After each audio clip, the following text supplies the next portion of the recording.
Jerry Miller, thank you kindly for joining us. Good Monday afternoon to you and yours. It's a pleasure to connect with you guys through the I Love CVille Network in our building in downtown Charlottesville, the Macklin building, where we have executive offices that we manage and that we rent to entrepreneurs all over Charlottesville, Alumni, and across Central Virginia.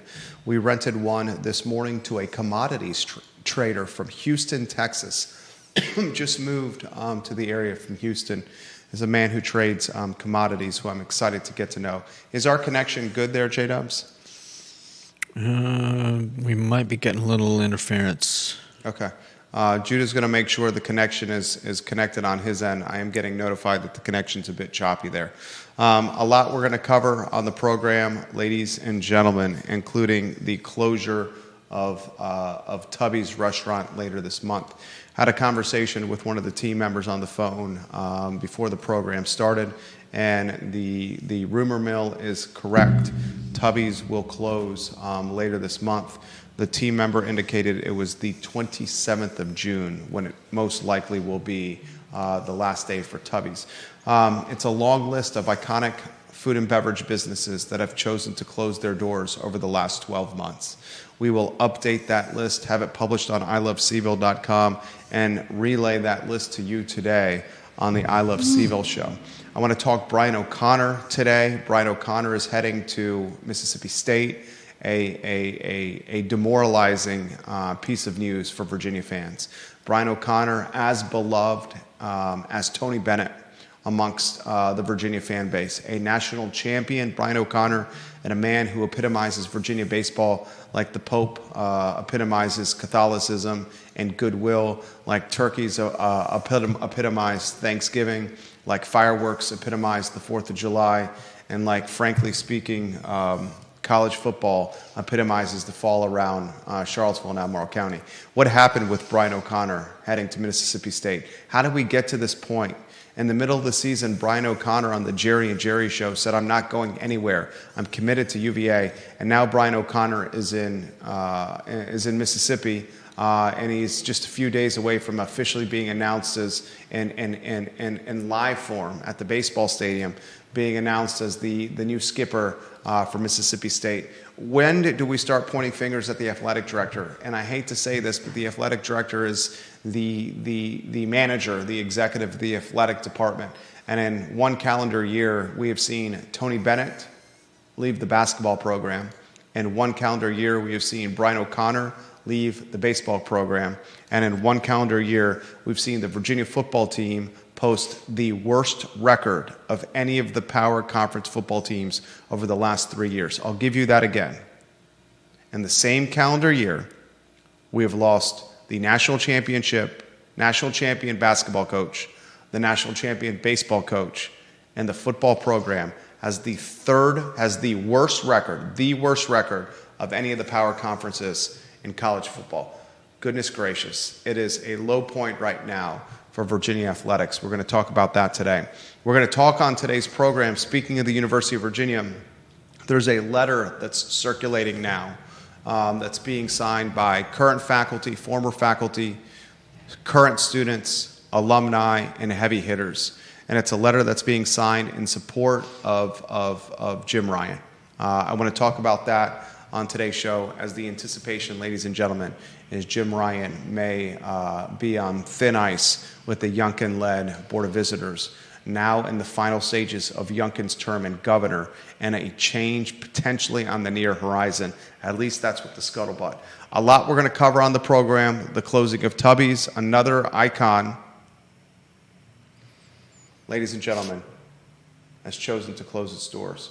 Judah Wickhauer, on a two-shot, I ask you the same question to start the program, Judah Wickhauer. The headline that most intrigued you today and why? A somber show, but a show that must happen here. Which headline most intrigued you and why today?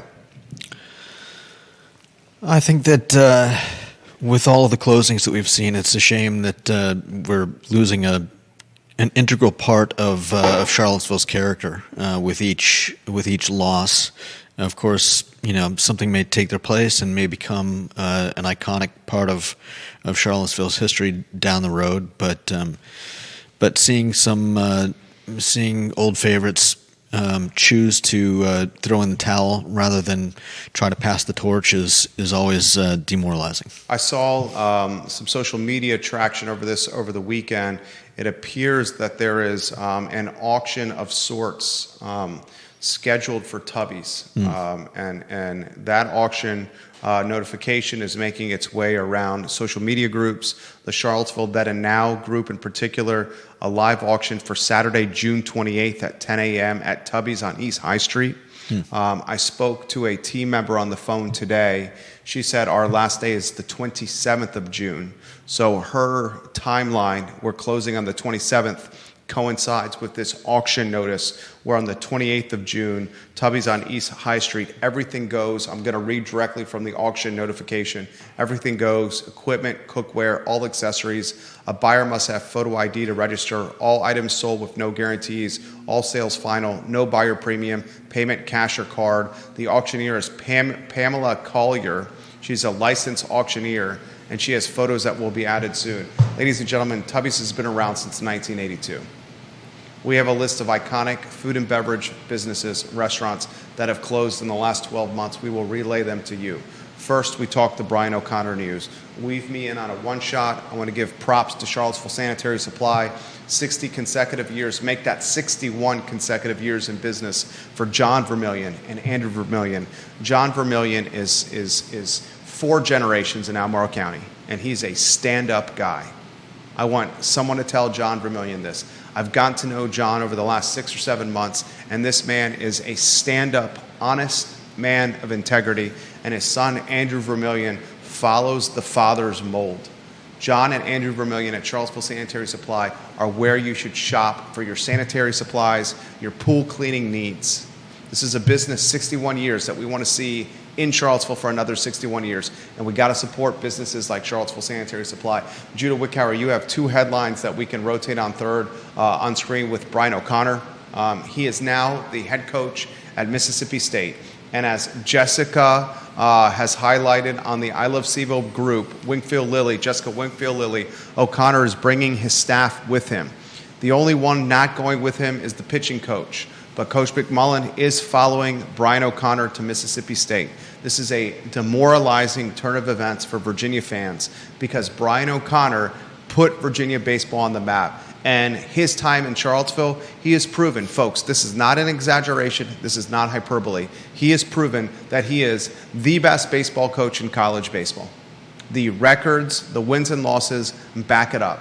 And he's taken a program, Virginia, UVA, under the former head coach, Dennis Womack, that was an absolute joke, an afterthought. When Womack was coaching here in Charlottesville and Virginia baseball was stuck in quicksand, there would be literally dozens of fans in the seats at the stadium. Dozens. I was covering Virginia baseball for the Daily Progress for Jerry Ratcliffe. I started my 3rd year at the University of Virginia. This was around 2002 when I was working for Jerry Ratcliffe at the Daily Progress. Virginia baseball was so off the radar in the year 2002, 2003, when I was working for Jerry Ratcliffe, that Hootie sent me, low man on the totem pole, to the press conference that welcomed Brian O'Connor as head coach for Virginia baseball. And at that press conference, it was me, low man on the totem pole at the Daily Progress, and Jeff White of the Richmond Times-Dispatch asking Brian O'Connor, who was in his early 30s, questions about his new job at the University of Virginia in Charlottesville. Ladies and gentlemen, I want to highlight that again. I was a reporter for the Daily Progress for Jerry Hootie Ratcliffe, the peon on the totem pole, and Virginia baseball registered so lowly on the sports department on Charlottesville and on Central Virginia's radar that the sports editor, Jerry Ratcliffe, sent yours truly to the press box at Davenport Field to cover the announcement, the welcoming of Brian O'Connor, who was in his early 30s as the new baseball coach at the University of Virginia, and only one other reporter, Jeff White of the Richmond Times-Dispatch at the time. He now works for the Virginia Sports Department and Media Relations. He was the only one there besides me. Me, Jeff, and Brian talking about his job as the new head coach of Virginia baseball. Today, The Cavaliers are one of the best baseball programs in the nation. They're a national champion. They're a household commodity. You can't find a seat at Davenport. You can't find a seat at the Dish. The Dish and Davenport have had multiple expansions from a seat standpoint. They've put how many pros into Major League Baseball? More than we can count. Household names: Mark Reynolds, Ryan Zimmerman. Household names, ladies and gentlemen, matriculating from UVA baseball to the major leagues. Zimmerman damn near close to a Hall of Famer, ladies and gentlemen, and that's under Brian O'Connor's watch. And today, we wake up after hearing rumors all weekend long. Rumors first reported to you guys on the I Love CVille Show late last week on Thursday that Brian O'Connor was heading to Mississippi State. And within a 12-month period of time, this is very similar. There's a theme, a motif here. Within a 12-month period of time, Judah, within a 12-month period of time, viewers and listeners, we have seen Tony Bennett leave, we've seen Brian O'Connor leave, and we've seen the Virginia football team post the worst record of any of the power conferences over the last 3 years. Very similar theme to the iconic restaurants in the Charlottesville area that have closed in the last 12 months. We have to ask the question, what the hell happened? What the hell went wrong? And unfortunately, and this is the nature of big money college athletics, we have to ask the question, who is to blame? Because when you lose your baseball coach and you lose your basketball coach and your football team is the worst over the last 3 years of any of the power conferences, you have to ask the question, who is to blame? Is this just about money? Is this just about a lack of scholarships? Is this about midweek scheduling difficulties for Virginia baseball? Out-of-conference scheduling for Virginia baseball? Is this about investment in the program? Or do we start asking the question, is this a leadership issue? Does this rest on the feet of the leader of the athletic department, Carla Williams, who got a contract extension in nondescript fashion? Carla Williams was extended as the athletic director of the University of Virginia without a note, a press release, a mention to media. If it was not for Chris Graham of the Augusta Free Press, who did a Freedom of Information Act request, a FOIA, we would not have known that Carla Williams got a contract extension. It's that kind of lack of communication, that kind of backroom dealing, that kind of disingenuous communication that has all of us in the fan base asking what is going on with our three most important sports, football, basketball, and baseball. And I understand we've had success in tennis. I understand we've had some success in some of these other non-revenue sports, but look at what just happened with men's lacrosse. A sub-500 record for men's lacrosse. Sub-500 for Lars Tiffany's program this past season. Did not make the playoffs, did not make the postseason, Lars's men's lacrosse team. So in a 12-month calendar period of time, Virginia Athletic Department and UVA fans, think about what we've just seen. We've seen men's basketball fail to make the big dance. We've seen Tony Bennett retire, Ron Sanchez thrown into the lion's den like Shadrach, Meshach, and Abednego. We've seen Ron Sanchez not renewed. We've got a guy from VCU coming to lead the program. We've seen Tony Elliott and the Virginia football team post the worst record over the last 3 years. Brian O'Connor's team not make the postseason. Brian O'Connor peace out for Mississippi State. Men's lacrosse have a sub-500 record and not make the big dance, not make the postseason. And we need to start asking our questions, what is going on here? And then the next question you have to ask yourself this, as Mark Coleman is highlighting on I Love CVille Facebook, does any of this fall on the school president? Is this just on Carla Williams? Does it fall on the school president as well? In a calendar year where we've seen students pepper sprayed by the militarized Virginia State Police during a pro-Palestine protest on grounds, in a calendar year where we've seen UVA Health in a white-collar racketeering fiasco where staff and faculty, medical professionals, physicians have alleged fraudulent billing and medical chart changing to maintain performance standards. In a calendar year where a triple murder-homicide report was redacted so much that one of the mothers of the murdered football players said, I just want to know what happened to my son. This report is redacted and I know nothing. In a calendar year, ladies and gentlemen, where diversity, equity, and inclusion are in the crossfire, we've had soap operas left and right.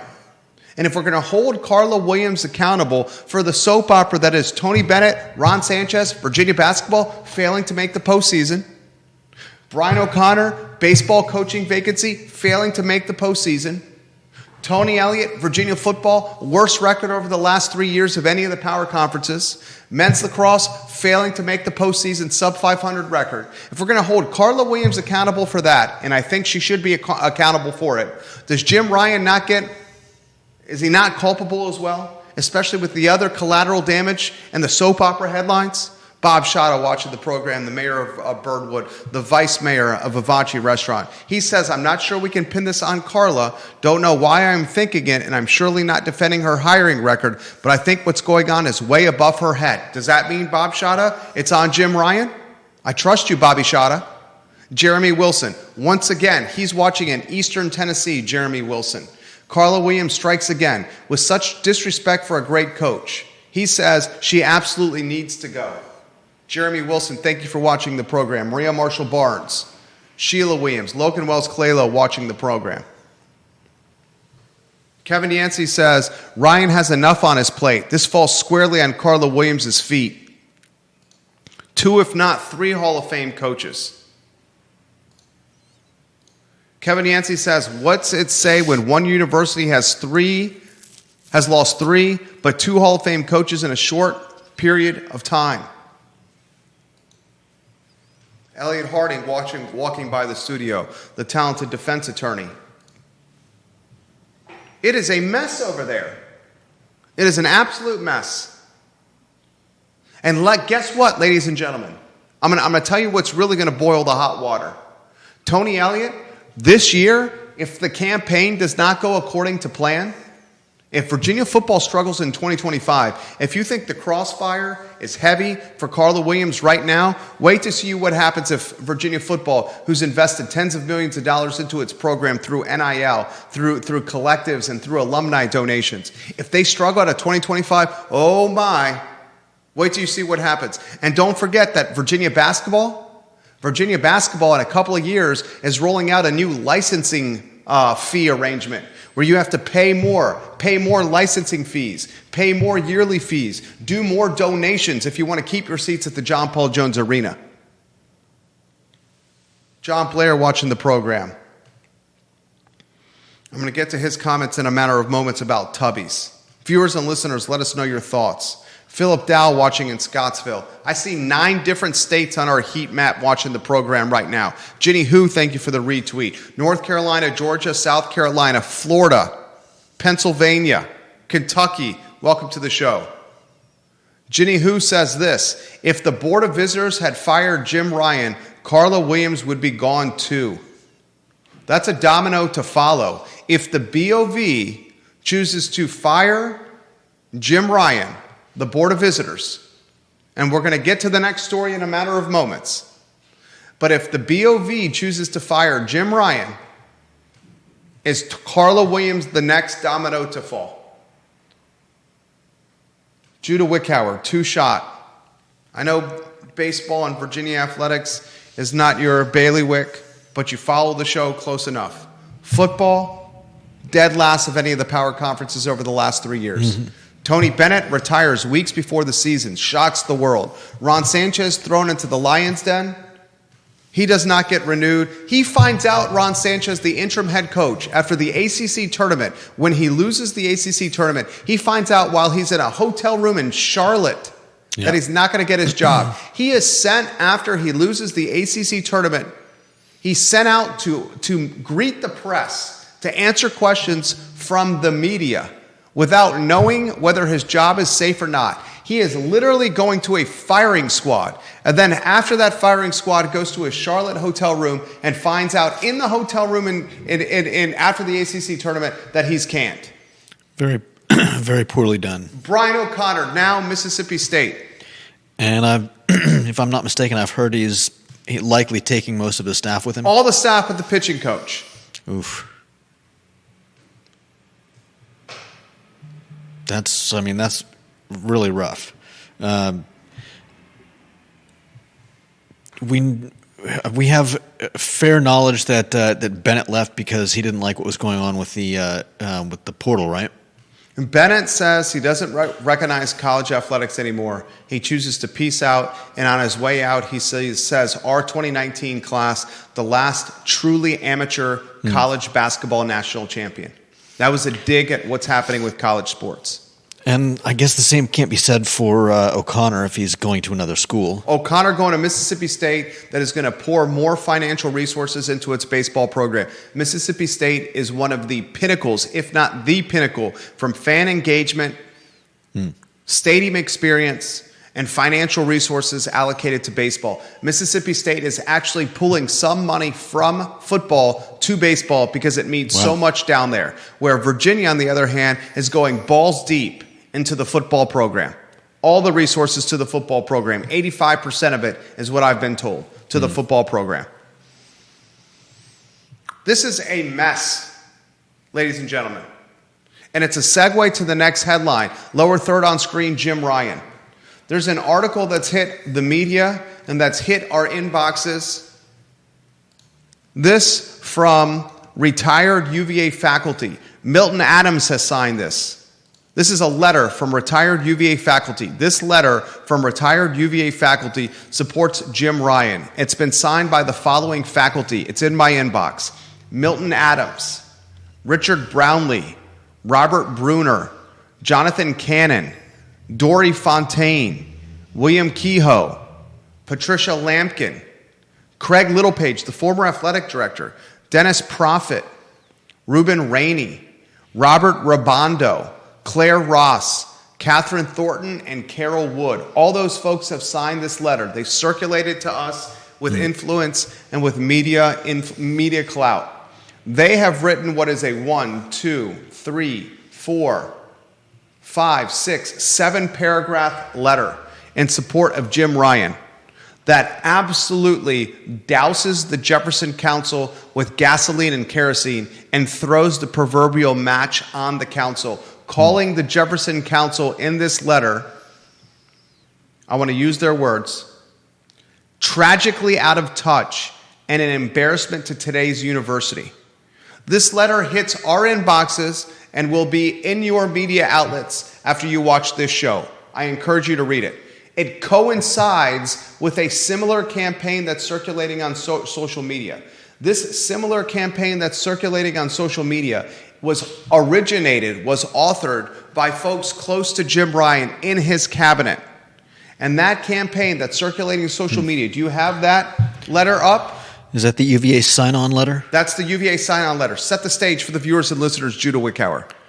They are asking for for alumni, students, parents, faculty, staff, and friends who support UVA to add their voices by signing on to a letter giving a rundown, a bullet point list of what they deem are some of the reasons why Jim Ryan should stick around and be a part of UVA's future.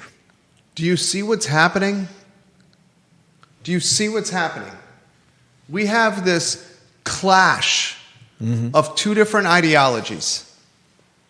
And on one side of the battlefield is the general and the army led by Burt Ellis and the Jefferson Council. This army is led by Burt Ellis, who was removed from the Board of Visitors by Glenn Youngkin. And their effort, their push, their mission, their MO is to remove Jim Ryan, to return the single sanction honor code to prominence at UVA, to protect and preserve Thomas Jefferson's legacy, to make the UVA experience more affordable for in-state students and out-of-state students, and to cut what they say is bloat on the payroll, with bloat associated with too many administrators, too many deans, and too much money allocated to DEI. Yeah. That is a contingent of foot soldiers and an influence of a battalion of influence led by Burt Ellis and the Jefferson Council. On the other side of the battlefield, on the other side of the Mason-Dixon line, on the other side of the Atlantic Ocean, you have the other contingent of foot soldiers. And that contingent of foot soldiers is led by Jim Ryan as the general. The lieutenant in that army, Carla Williams. Another lieutenant in that battalion, Robert Hardy, the rector. And they're doing whatever it takes to maintain Jim Ryan in his post at general, whatever it takes to keep diversity, equity, inclusion in full swing with money being allocated to the effort, whatever it takes to potentially water down the single sanction honor code, and whatever it takes to preserve UVA's moniker as a, quote, new Ivy League school, end quote. A clash of two different ideologies, and smack dab in the middle of this battalion, these two armies, smack dab in the middle of this warfare. You know who's smack dab in the middle of the warfare? Smack dab in the middle, straddling the Mason-Dixon line? Smack dab in the middle on a float, on a raft in the Atlantic Ocean, as we prepare for proverbially World War III. You know who's in the middle? Who? Glenn Youngkin, the governor. And he has to assess the political climate. He has to have his finger on the pulse of each movement. And he has to determine who's going to win. And Glenn Youngkin has the go nuclear button in his hand. And his thumb's in the air. And Glenn Youngkin's thumb on the go nuclear button is going down like this. It hasn't pushed the button. It's close to pushing the button. And if the governor, who's on a dinghy, on a raft in the Atlantic Ocean between two armies, straddling the Mason-Dixon line between two armies, smack dab in the battlefield, chooses to push his button down on the red go nuclear button, the dominoes will follow as I depict right now. Ryan, potentially pink slip. That may collateral damage pink slip Carla Williams, the athletic director. That could completely revitalize the University of Virginia experience from a cost expense standpoint, slashing administrative costs, cutting human capital, and passing potentially savings on to students, their parents, in-state and out-of-state. DEI would be no more, federal funding could be preserved, and this new Ivy moniker will be yesteryear.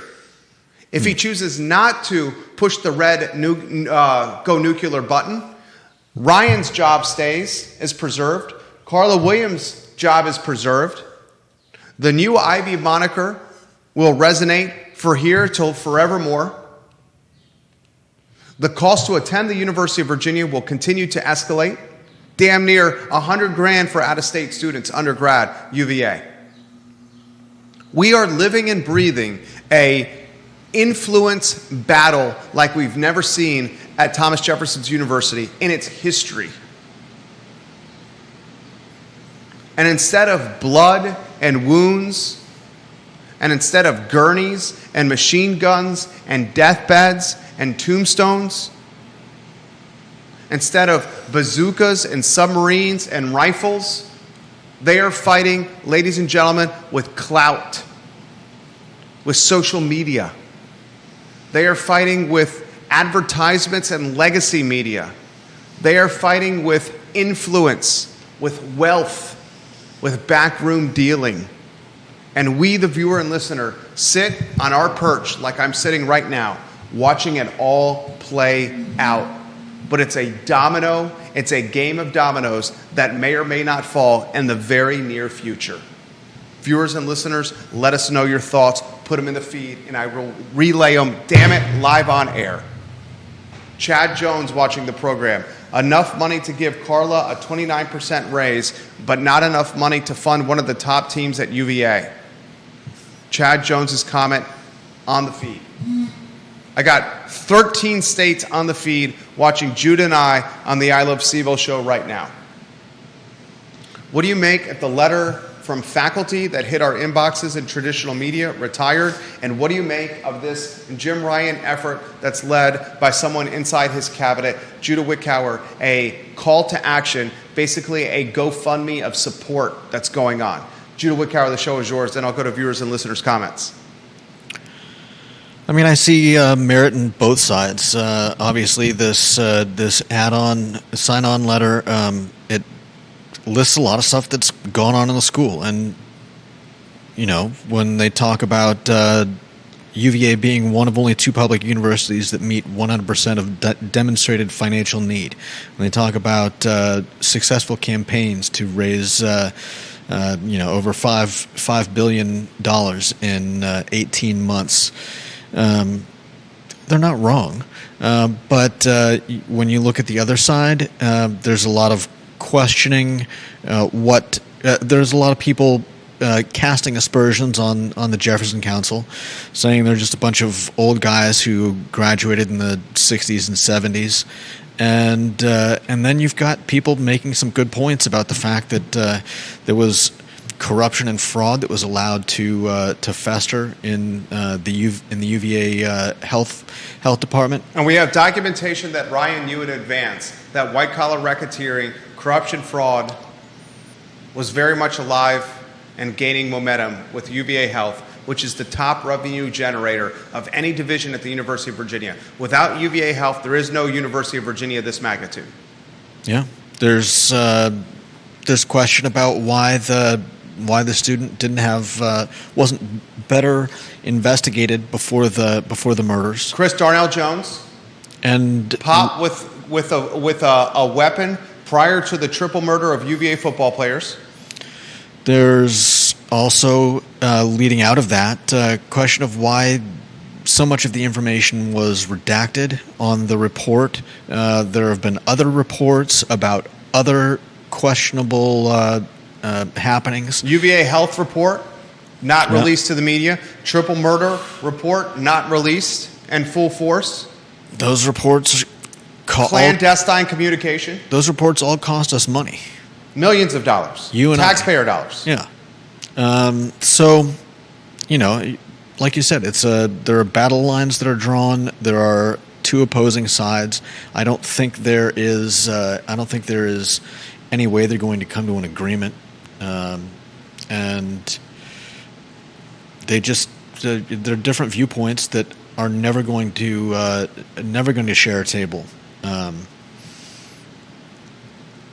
You're right. I think Youngkin ultimately will have to put his finger on the pulse of Virginia and decide whether, as one of his, I would imagine, final acts as governor, because I believe he'll be leaving before the end of this year, whether that will be to really upend the school. Are we, ladies and gentlemen, are we viewers and listeners, are we followers of the University of Virginia, whether alumni, whether fans, or whether students? Are we approaching the Battle of Appomattox? And the Battle of Appomattox Courthouse is where Confederate General Robert E. Lee surrendered his army to Ulysses S. Grant, the general of the Union Army, on April 9th, 1865. Are we approaching the Battle of Appomattox with this epic fight of clout, power, and influence right here in Charlottesville, Virginia? Only time will tell.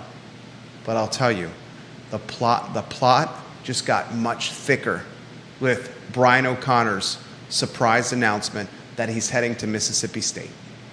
No doubt. The plot got much, much, much thicker with retired UVA faculty and directors. I mean, Craig Littlepage signed this letter, voicing their support for Jim Ryan. And the plot got much thicker with the Jefferson Council going even more balls deep with its push, with its pursuit of its MO. Sit back, grab your popcorn, and watch, because the next 30 to 45 days will undoubtedly be one of documentary proportions here in Charlottesville, Virginia. The next headline, Judah Wickhauer, put it on screen and relay it to the viewers and listeners before I offer some commentary. And John Blair has this, his photo on screen. I think the questions about Jim Ryan are a little more complicated than either side wants to acknowledge. No doubt. Major university president probably spends 50% or more of their time as a fundraiser. Whether we like it or not, that's the reality. The real question about Jim Ryan, whether he appointed the appropriate individuals to his cabinet to run the operations of the university. I can guarantee you this, he's not nearly as involved in the operational questions as either side wants to think. Jim Ryan's provost. Very good points. Jim Ryan's provost, who's running the University of Virginia, Ian Balcom, is out. A nationwide search, I believe, is undergoing for that provost spot. Ian Balcom is, what? Middlebury College president? He got out of Dodge. He left the OK Corral, Ian Balcom, before the Wyatt brothers showed up. Because Ian Balcom knew as soon as Doc Holliday, Wyatt, and the rest of his brothers showed up to the corral, that all hell would play out.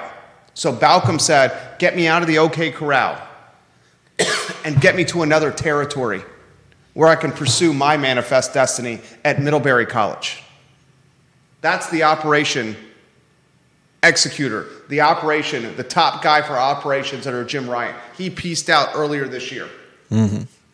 Viewers and listeners, let us know your thoughts. We'll relay them live on air. Neil Williamson, president of the Free Enterprise Forum. How do you compare Southeastern Conference to the ACC from an athletics and academic standpoint? The SEC, Neil Williamson, great question. He's going to host Real Talk with Keith Smith this Friday at 10:15 a.m. on the I Love CVille Network. Neil Williamson is the president of the Free Enterprise Forum. He's got his pulse on the community like Doc Holliday knows DeLoreans, like Richard Childress knows Chevrolets, like Dale Earnhardt knows mustaches, like Dale Jr. knows Budweisers, and like Judah Wickhauer knows button-down shirts and sweaters on an 85-degree day in downtown Charlottesville. Look at the man, rocking the cardigan and the is that top shelf sweater you're wearing over there? It's probably Old Navy. This is your opportunity to say that this is A $500 sweater? Yeah, sure. It's not 85, and it's certainly not 85 in here. I'm wearing next to no clothes whatsoever. Have no shoes on. I have shorts on and a row back that is barely close. As is often the case. Neil Williamson, SEC to ACC, they are incomparable from an athletic standpoint. The SEC is the bully on the playground that takes your Lunchables from you because he wants the crackers, the little sliced meats, and the little sliced cheeses. He's the bully on the playground, the SEC, that goes for your Ecto Cooler Slimer juice box and takes it and chugs it right in front of you. He's the bully in the playground, the SEC, that takes your Little Debbie Ho-Hos and your Twinkies and shoves them in his mouth all at once, doing it in front of you.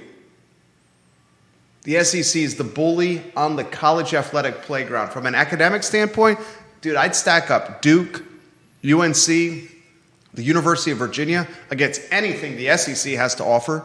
What does the SEC have to offer from an academic standpoint? Vanderbilt? Vandy's a badass school. But I'll take Duke, UNC, UVA, Wake Forest over Vandy any day of the week and twice on Sunday. And so would you, and so would you, and so would you. Georgia Gilmer watching the program. She wants to talk Tubbies. Perfect transition into Tubbies.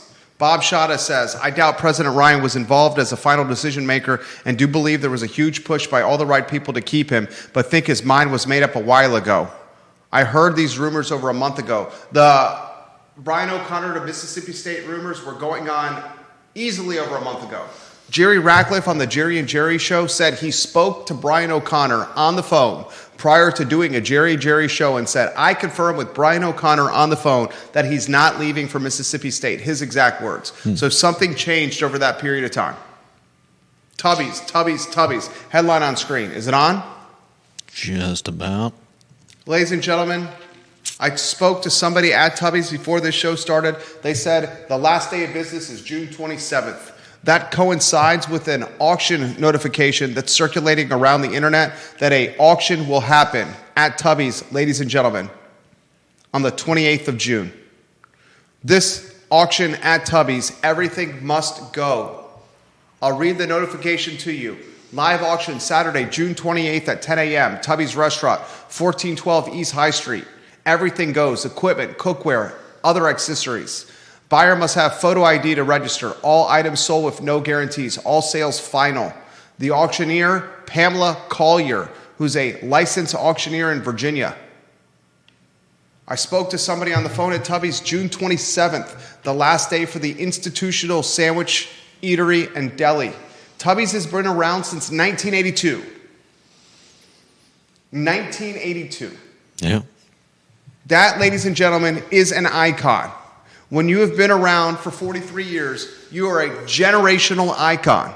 Judah, the list of icons and restaurants that have closed in the last 12 months. Rattle them off to the viewers and listeners, Judah Wickhauer.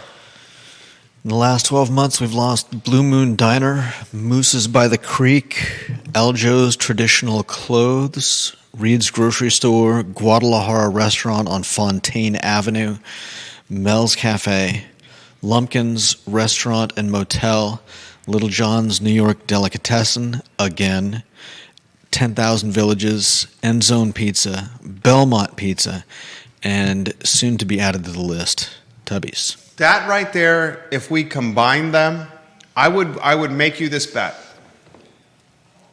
If we added, how many is on that list? Let's see.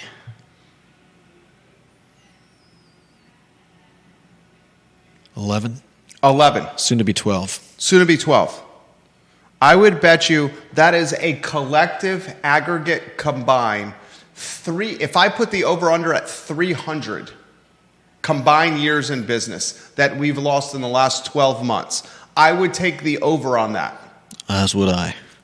Over 300 years of collective institutional restaurant business on that list. Rattle them off again, Judah Wickhauer.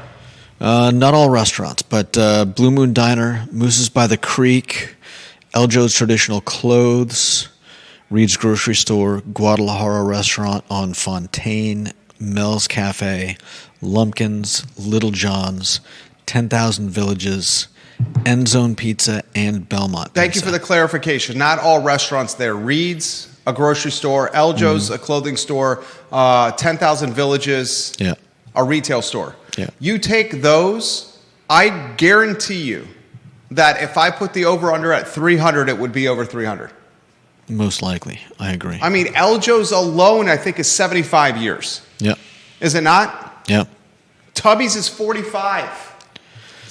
Aljo's and Tubby's alone, ladies and gentlemen, are 120. And how old is Lumpkin's? Insane what is happening over the last 12 months. Ladies and gentlemen, icons. Kevin Yancey says, Tubby's is a victim of the debacle of traffic on High Street. Also losing 3 bigger clients, Martha Jefferson, State Farm, and LexisNexis. The Martha Jefferson Hospital was across from Tubby's, now on Pantops. Core and Capshaw purchased the old Martha Jefferson Hospital. It's been converted into a co-working space that I hear is somewhat floundering. East High Street, how would you characterize the traffic flow here? And we do it very respectfully. It's usually not bad for me, but I'm not usually driving around in the middle of the day, so it's hard for me to gauge. I have been there when there was an accident on Long Street that pretty much tied up all traffic way past Tubby's. But I don't know how often that's a regularly occurring happening. Maria Marshall Barnes' photo on screen. Maria Marshall Barnes leaves this comment. Is it Fragale family? How do you think I say Fragale? Fragale. The Fragale family ran an absolute amazing establishment. I am sad to see this close. However, it was honestly surprised the new owners lasted this long. John Blair makes this comment. I think Tubby's closure is part of a divide that I've mentioned before.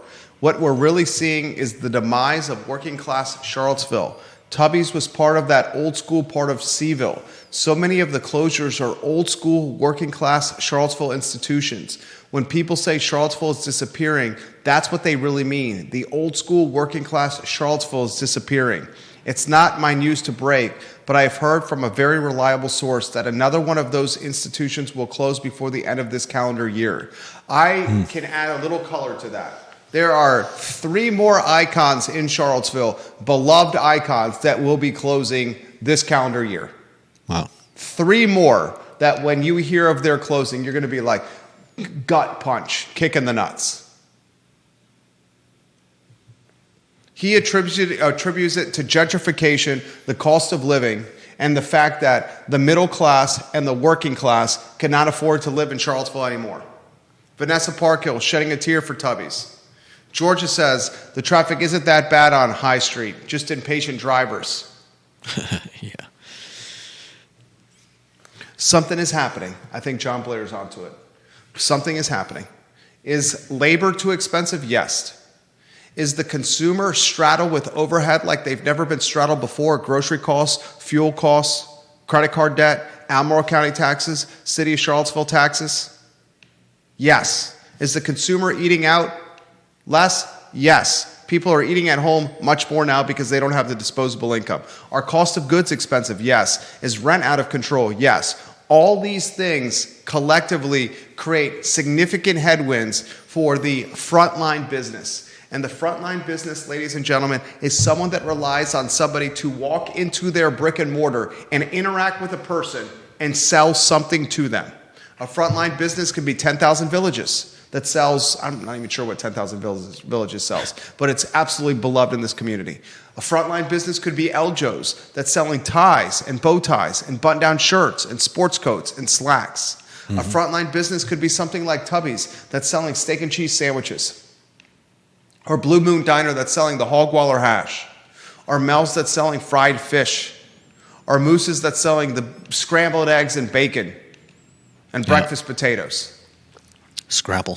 Somebody, a frontline business, you have to walk into a store, order something from a human, and get served or sold something. And that line of work is facing headwinds. Of course it is. Internet's cannibalizing that line of work. Elected officials that don't see the forest through the trees and continue to increase real estate taxes to the tune of 4 cents. Albemarle County, headwinds. Also employers. Employers. Make the employer argument.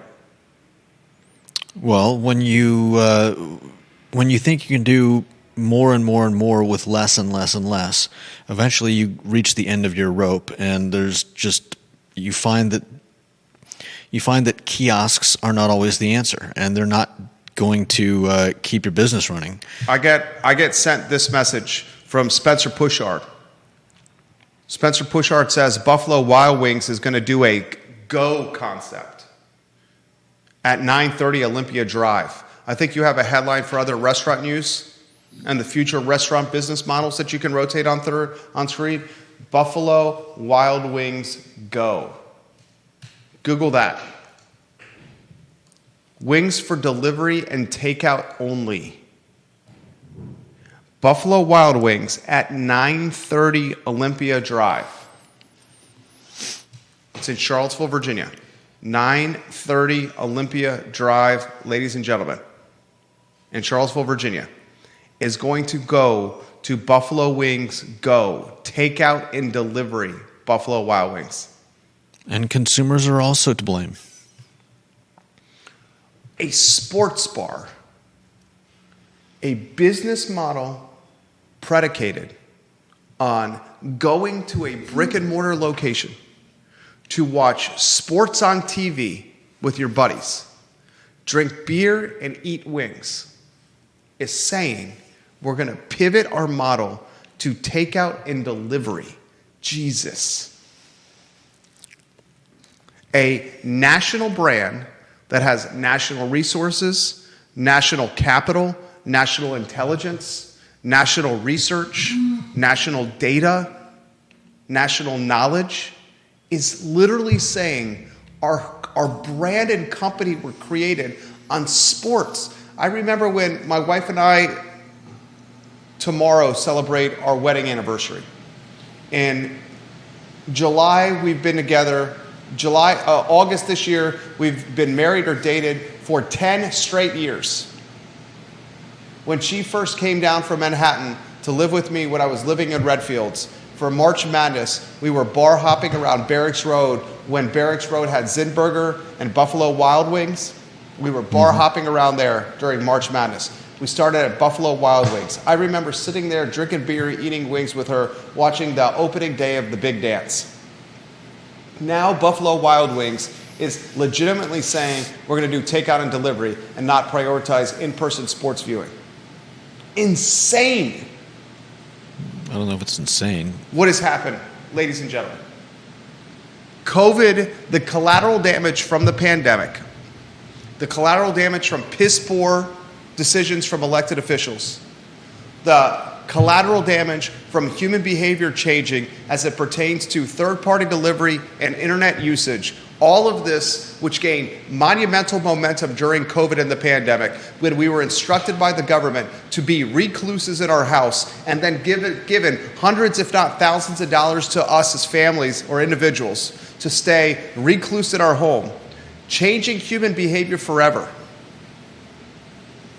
has absolutely radicalized and changed human behavior all over the country, and certainly in Charlottesville and Albemarle County.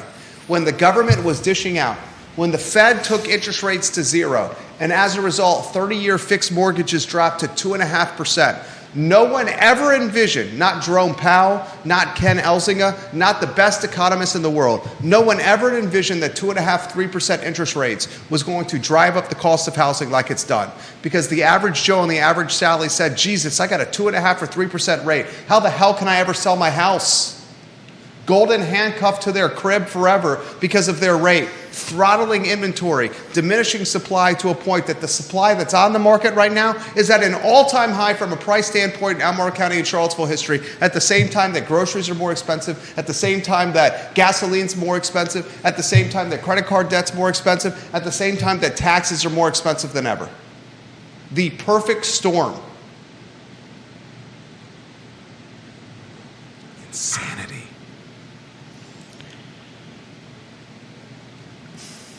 Yeah, it's sad, and we're we've happily picked up the shovel that we're using to dig a big hole as tears pour down our cheeks that something is dying. You called the tears alligator tears? No, they're they're genuine. Tears? People are, we talk all the time about the things that we're losing, and it's horrible. But we're all complicit. Every person that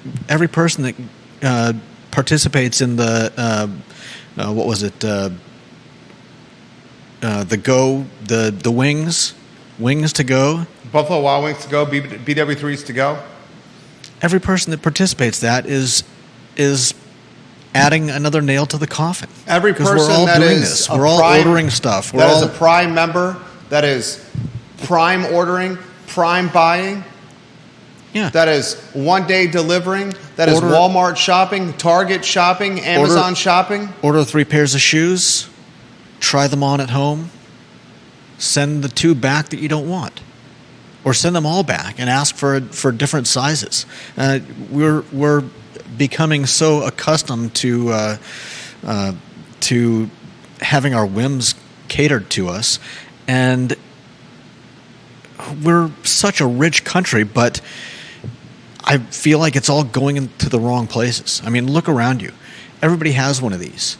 These are not cheap. The people who are staying in the park. He's holding an iPhone for those that are just listening. Holding an iPhone, and look on the downtown mall. Look in the parks. When you see homeless people, I don't begrudge them owning a phone. In fact, they probably need it more than a lot of us. But the fact of the matter is,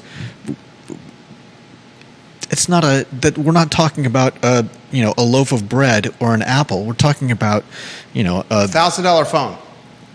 I doubt they're buying $1,000 phones, but who knows? I certainly haven't spent that much on one. But the fact of the matter is, we're prioritizing the very things that are.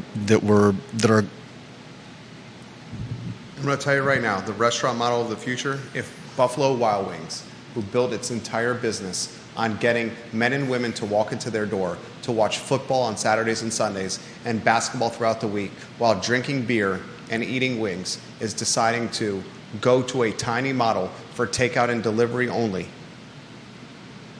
They're basically saying it's not the in-person experience anymore. It's convenience, accessibility, and efficiency. Yeah. And these are the people that have locations all over the country that have millions, tens of millions of dollars in intelligence and research before opening any location. That's what they're telling us. E.G. Williams, watching the program. Jerry, you said you were checked out on going to movie theaters. Why wouldn't the same argument apply to a sports bar? Why spend a small fortune instead of just having some friends over? It's a great point from E.G. Williams. Why spend $5, $6, $8 on a beer when you can spend just a little bit more and probably get a six-pack? All right, I'll play devil's advocate with you.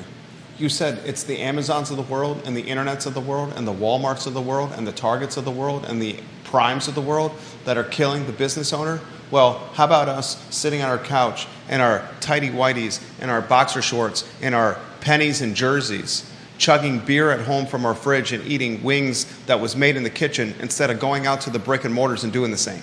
That's why I said we're all complicit. That's why I said we've happily picked up the shovel with which we're digging the grave for business as we've known it.